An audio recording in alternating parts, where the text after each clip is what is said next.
Hello friends, कैसे हैं आप सभी। आशा करते हैं आप सभी स्वस्थ होंगे और अपने जीवन में आगे बढ़ रहे होंगे। तो मैं आ गई हूँ फिर से आप लोगों के लिए एक नई टॉपिक पर रीडिंग लेकर के, जिसमें आज मैं ये देखूँगी कि ये सावन आपको क्या सीख दे के जाने वाला है। इतने कार्ड नहीं चाहिए गोविंद। ये सावन आपको क्या सीख दे के जाने वाला है। ये सावन आपको क्या सीख दे के जाने वाला है। Thank you so much. जय श्री हरि विष्णु। ये सावन आपको क्या सीख दे के जाने वाला है। बॉटम ऑफ द डेक है रिसेंटमेंट। अब हम इस कार्ड को क्लैरिफाई करेंगे ताकि मैं और भी इसे अच्छे से आप लोगों को बता पाऊँ। अब मैं इन सारे कार्डों को क्लैरिफाई करूँगी। सबसे पहले देखते हैं परप्लेक्सिटी क्यों आया है Govind. Thank you so much. क्यों आया है परप्लेक्सिटी को और अच्छे से क्लैरिफाई करें प्रभु।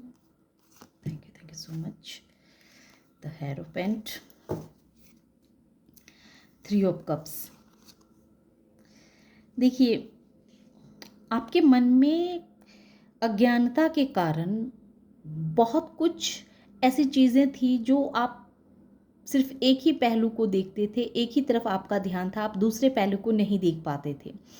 तो आपके ऊपर से वो अज्ञान का पर्दा हटेगा और आप ये समझ पाएंगे कि किसी भी चीज़ को समझने के लिए उसका दोनों पहलू का होना बहुत आवश्यक है। तभी हम किसी सही निर्णय पे, सही डिसीज़न पे हम पहुंच सकते हैं, जा सकते हैं। तो आपके मन में बहुत ऐसी बातों को लेकर के विकलता रही है, बहुत ऐसी बातों को लेकर के आपके मन में एक भाव रहा है कि मेरे साथ ऐसा क्यों हुआ, मेरे साथ ही ऐसा क्यों हुआ, मैंने लोगों का क्या बिगाड़ा, या मैंने ऐसा क्या पास्ट लाइफ में ऐसे कौन से ऐसे कार्य कर किए जिस वजह से मेरे लाइफ में इतने स्ट्रगल आए, इतनी परेशानियां आई। तो वो ज्ञान आपको प्राप्त होगा, उन सवालों के जवाब आपको मिलेंगे और ये जवाब आप दूसरों से नहीं ढूंढेंगे, दूसरों से आपको समझने की ज़रूरत नहीं है, बल्कि आप अंदर से ही इस चीज़ को महसूस करेंगे कि आखिर आप ही क्यों चुने गए। आपके अंदर जितने भी सवाल हैं, जितने भी ऐसे ऐसे सवाल हैं जो अंदर से आपको तोड़ती है, तकलीफ देती है, दुख देती है, तो उन उन सवालों के जवाब आपको मिलेंगे। आपके अंदर वो ज्ञान प्राप्त होगा जिस वजह से आप समझ पाएंगे कि आप ही क्यों, आपके साथ ही ऐसा क्यों हुआ। और इस समय में आप बहुत सारी खुशियों को भी अट्रैक्ट कर पाएंगे। जब हमारे ऊपर अज्ञान का बादल छाया रहता है तब हमारे सामने ही खुशियां होती है, पर हम उस खुशी को एंजॉय नहीं कर पाते क्योंकि हमारी माइंड में कुछ और चल रही होती है। तो ये उस अज्ञानता के बादल छटेंगे और ज्ञान से आप समझ पाएंगे कि खुशी ढूंढने के लिए, आत्मा को खुश रखने के लिए हमें दूसरे चीज़ों की आवश्यकता नहीं होती है, दूसरी जगह जाने की आवश्यकता नहीं होती है, बल्कि हमारे आसपास ही इतनी सारी खुशियाँ होती है। लेकिन सिर्फ हमें देखने की आवश्यकता होती है, हमें अपने नज़रिए को चेंज करना होता है। तो आप इस समय में, आने वाले समय में आप अपना नज़रिया बदलेंगे और जो नज़रिया आपको बहुत खुशी देगी, काफ़ी सुकून प्रदान करेगी। उसके बाद आया है रिफ्लेक्शन। रिफ्लेक्शन जो ये कहता है कि आपके मन में बहुत सारे लोगों के प्रति एक जैसे नफ़रत के भाव बन चुके हैं, है ना। एक क्रोध है आपके अंदर कि उस इंसान ने मेरे साथ ऐसा क्यों किया, उस इंसान ने मेरे साथ ऐसा क्यों किया, मतलब मुझे उससे बदला लेना है, उसके साथ ऐसा करना, वैसा हो, उसके साथ वैसा हो जाए या उसके साथ वैसा हो जाए। इस तरह की अ, इस तरह की जो आपके अंदर एक प्रतिबिंब बनी हुई है लोगों के लिए, जो अंदर ही अंदर कहीं ना कहीं आपको बहुत तकलीफ दे रही है। इसको इसको मैं और टैरो के माध्यम से देखना चाहूँगी और क्लैरिफाई करें गोविंद, और क्लैरिफाई करें ये रिफ्लेक्शन क्यों आया है, रिलैक्शन क्यों है प्रभु। Thank you so much. Reflection, yes. अच्छा, इसमें 2 कार्ड ऑलरेडी आ चुके हैं। देखिए, आप एक ऐसे इंसान हैं, रिफ्लेक्शन इसी वजह से आपको आप महसूस करेंगे आने वाले समय में, जो आपको आपसे जोड़ेगी, है ना? आप रियल में आप क्या हैं, आपको क्या चाहिए, ये चीज़ का आपको पता चलेगा। आप अंदर से क्या हैं, है ना? आपको डिवाइन ने क्यों इस धरती पे भेजा है, आपके आने का क्या मकसद है, आप हर इंसान जो होती है, हर सोल जो होती है, हर सोल का अपना एक वैल्यू होता है, अपना एक मकसद होता है। तो आने वाले समय में आपको जिस वजह से डिवाइन ने इस धरती पे भेजा है ना? वो मकसद आपको समझ में आएगा, या फिर हम कह सकते हैं कि आने वाले टाइम में आप अपनी वैल्यू को समझेंगे, अपनी कदर करेंगे, और आप अपने आप को गहराई से समझेंगे, अपने आप को और भी गहराई से जानेंगे कि आप क्या हैं, है ना? आपके अंदर जो जो ज्ञान है, जो प्रकाश है, वो प्रकाश आपको कितना प्रकाशित कर सकता है, इस ज्ञान से आप खुद का कितना फ़ायदा कर सकते हैं, ये चीज़ कहीं न कहीं आपको पता चलने वाला है।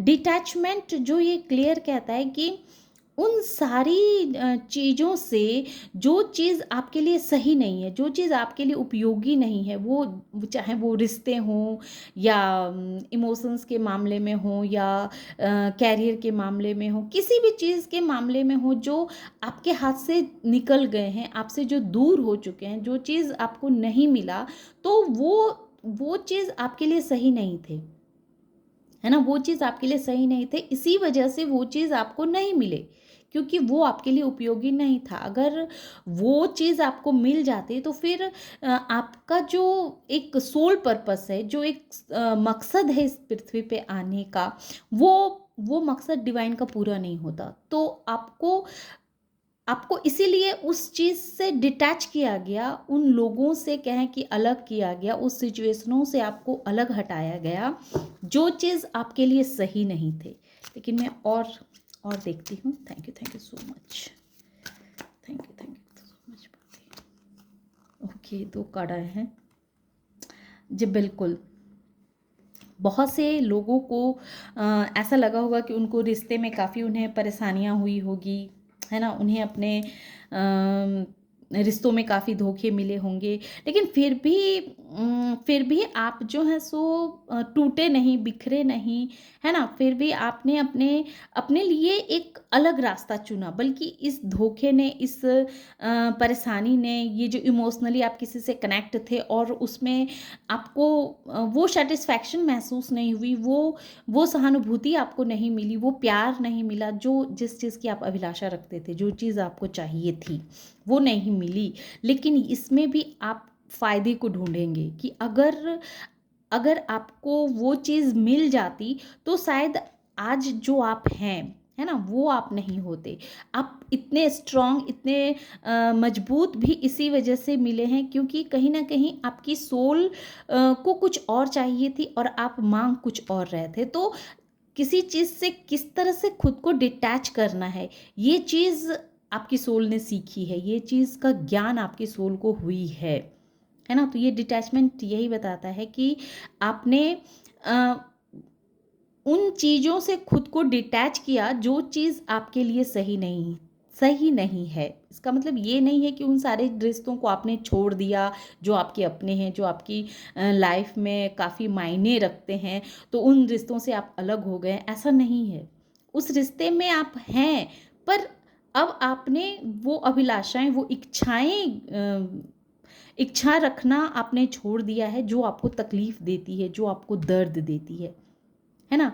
और नाइट ऑफ वैंस जो ये क्लियर कहता है कि इच्छा रहित आप किसी कार्य को कैसे कर सकते हैं, उस कार्य में किस तरह से आप आगे बढ़ सकते हैं, ये चीज़ अपने आप में बड़ी बात है। ये चीज़ सिर्फ वही लोग समझ सकते हैं जो जो इस जर्नी को तय कर रहे हैं, चल रहे हैं इस जर्नी में, कि चीज़ों में रहते हुए भी, है ना, निस्वार्थ भाव से आगे बढ़ते रहना जीवन में कितना डिफ़िकल्ट है, लेकिन इस डिफ़िकल्ट टास्क को आप करेंगे, है ना? माने सारे कार्य करना है, सारे कर्तव्यों का निर्वाह करना है, पर डिटैचमेंट होकर के, ये सोच करके कि हमें ये कार्य करने हैं क्योंकि हमारे लिए ये आवश्यक है करना। तो ये डिटैचमेंट और ये रेजेंटमेंट, ये क्या कहता है? Thank you so much. इसके लिए भी बताएं Shri Hari Vishnu. Thank you divine, thank you मेरे angels, thank you so much. बताएं रेजिटमेंट।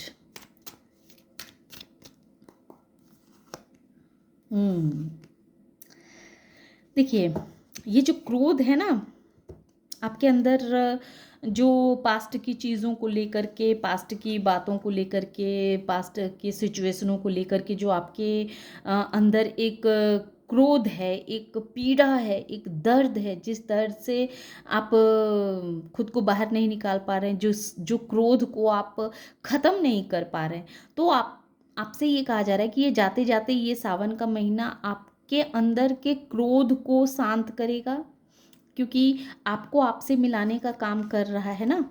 ये प्रतिबिंब ये क्या कह रहा है कि रिफ्लेक्शन यही कह रहा है कि आप खुद को जानेंगे, जब आप खुद को समझ जाएंगे, खुद को जान जाएंगे, तो आपके अंदर जितना भी क्रोध है, जो भी गिला शिकवा है, किसी से भी जो गिला शिकवा है, उसको अब आप पकड़ के नहीं बैठने वाले हैं, है ना। उस दर्द में आप खुद को डुबो के नहीं रखने वाले हैं, और ना आपके अंदर बदले की भाव रहने वाली है। जब इंसान के अंदर बदले की भावना होती है तो वो इंसान कभी खुश नहीं रह पाता है, वो इंसान सुखी नहीं हो पाता है, क्योंकि उसके माइंड में, उसके दिल में ये चलते रहता है कि हमें उस इंसान से बदला लेना है, उस इंसान का हमें बुरा करना है, या उस इंसान का बुरा हो जाए, है ना। तो इस तरह के थॉट जब चलते रहते हैं तो इंसान अंदर से हील कैसे हो सकता है, अंदर से शांत कैसे होगा? शांत तो तभी होगा ना जब इंसान हर चीज़ों को क्षमा करके, है ना, और जीवन में आगे बढ़े। क्षमा करने का मतलब ये नहीं होता है कि हम उस इंसान को जाके कहें कि हमने आपको क्षमा कर दिया, नहीं।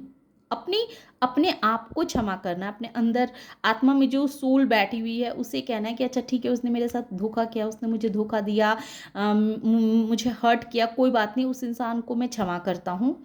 और जैसे ही हमारे अंदर ये क्षमा का भाव आता है ना, तो वैसे ही हमारा क्रोध जो है वो धीरे धीरे शांत होने लगता है। और जब हमारे अंदर क्रोध शांत होने लगता है तो वैसे ही हमारे अंदर अंदर खुशियाँ आनी शुरू हो जाती है। तो ये महीना आपको ये सिखाएगा कि कैसे हमें क्रोध पे काबू करना चाहिए, अपने क्रोध पे कंट्रोल करना चाहिए, कैसे दूसरों को क्षमा करके जीवन में आगे बढ़ना है। ये चीज़ आप सीखेंगे इस महीने में।